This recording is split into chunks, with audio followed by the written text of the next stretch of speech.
Hey, this is Landon Kuntz with 5 Key Homes. Today we are at 159 Beverly Farms Drive, and we're going to be doing a repair attempt on a few slopes of this roof so that we can see if we try to remove one of these shingles, if the one above it is going to be creased, or if the shingle is going to get damaged with us trying to remove it because of how stuck down it is.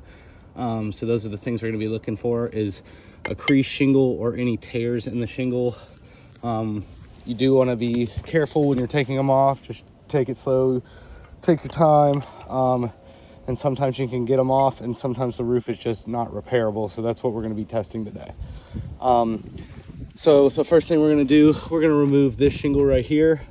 So to remove this one, we will be getting our flat bar up underneath it, prying it up until we can get these nails to release, and then we will have to release this shingle as well, so that we don't tear it, and we're able to lift it up, so we can slide the old shingle out, put the new one in, and then have enough room for us to lift it up, hammer the nails into the shingle, and then lay that shingle back down without it creasing up here. So that's what we're going to be checking on. So we'll start by getting our flat bar underneath the shingles right here. You want to just work your way down until it releases. So this is released. We can pick it up now a little bit. Now we want to release the one above it. So what we want to do here is just work our way down. There we go. Same thing. Work our way down. They're very stuck. But, that's just super stuck right there. So we have a tear right there. So because these don't get a lot of sun on them, they become very hard and brittle. When you try to move them, they rip and tear very easily.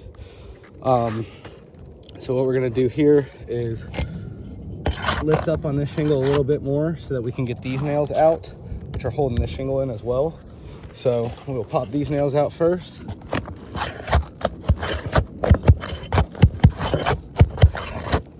Release that shingle from the one above it. All right, now we should be able to pull the nails from this one. It should slide right out.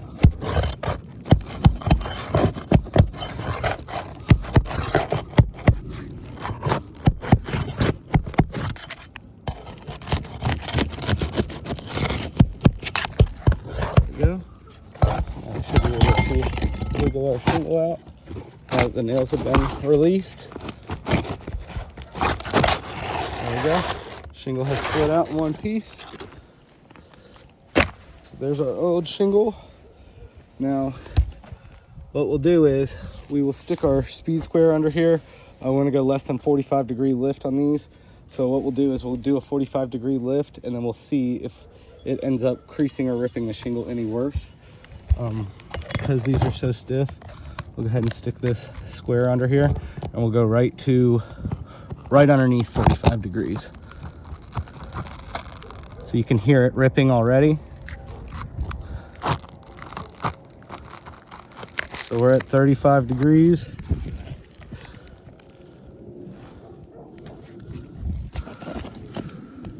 So what we're looking for, we don't want to get to this 45-degree angle here, but we're not even there yet.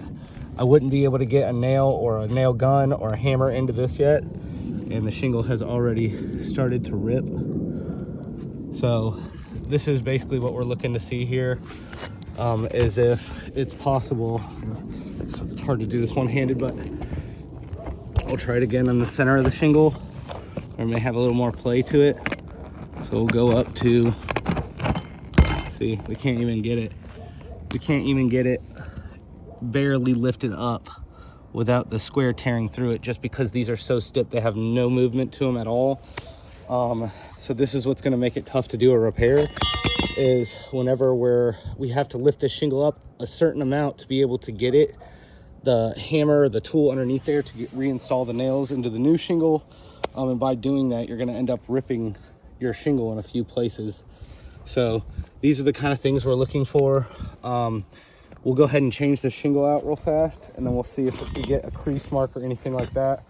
But either way, If you're ripping the shingles as you're trying to take them off on all of these repairs that would need to be done, it would be quite the effort. So what we'll do here, so it looks like this wasn't a full shingle, so what we'll do is we'll mark her off and cut her. This one. Line it up.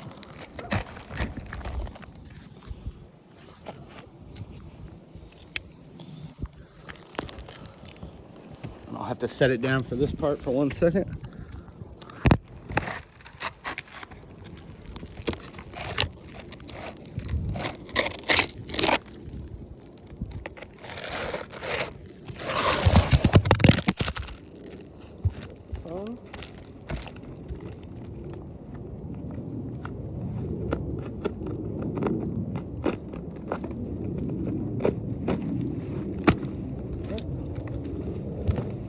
Got our shingle cut.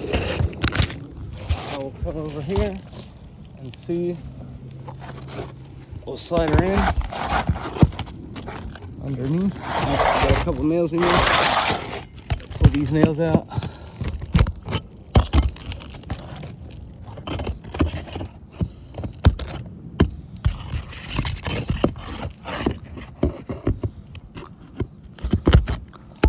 Alright, nails are out. I should be able to slide our shingle underneath.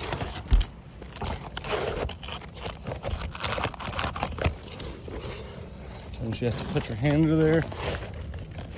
Make sure it's not sticking up on anything. There we go.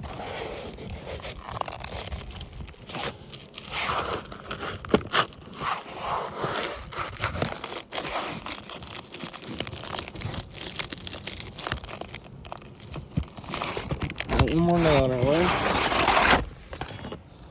So, once again, we'll get our flat bar underneath here. Find our nail that's sticking through. It's actually the one above it. So grab that out.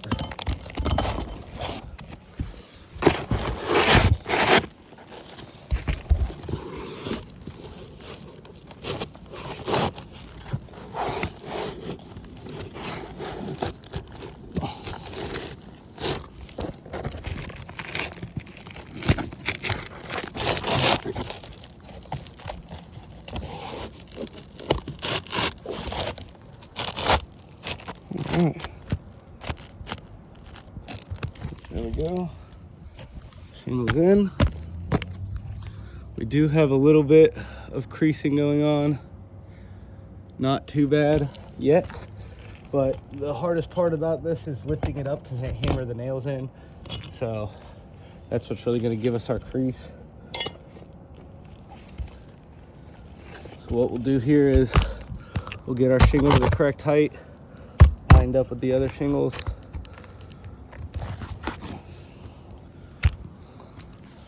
Looks pretty good. I'll set you up on my knee. What we're going to do is we're going to take a nail, do 4 nails in this shingle. So we'll have to lift up on this shingle, get our hand underneath there.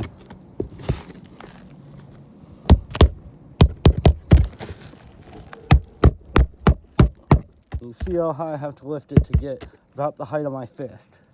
So if you lift it the height of your fist, you end up getting granule loss across the top of the shingle. See them all falling off? You hear them falling up. So those are granules that are now being removed from the shingle because we had to lift up on it. So these is definitely not a repairable roof, I would say. If you did try to repair it, it would take you way longer than it should to get these shingles unstuck. So, you know, at this point, with all the damage to the roof from the hail and a few other items that are damaged, it's really not going to be worth trying to do all of these repairs on this roof.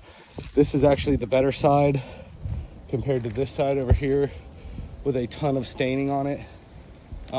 These are going to be even worse. I was trying to start with an easier one, but you can just see the color difference between that and this. These are going to be so much stiffer. So If you guys have any questions, just feel free to give me a call, 770-366-1330. Thank you so much. Have a great day.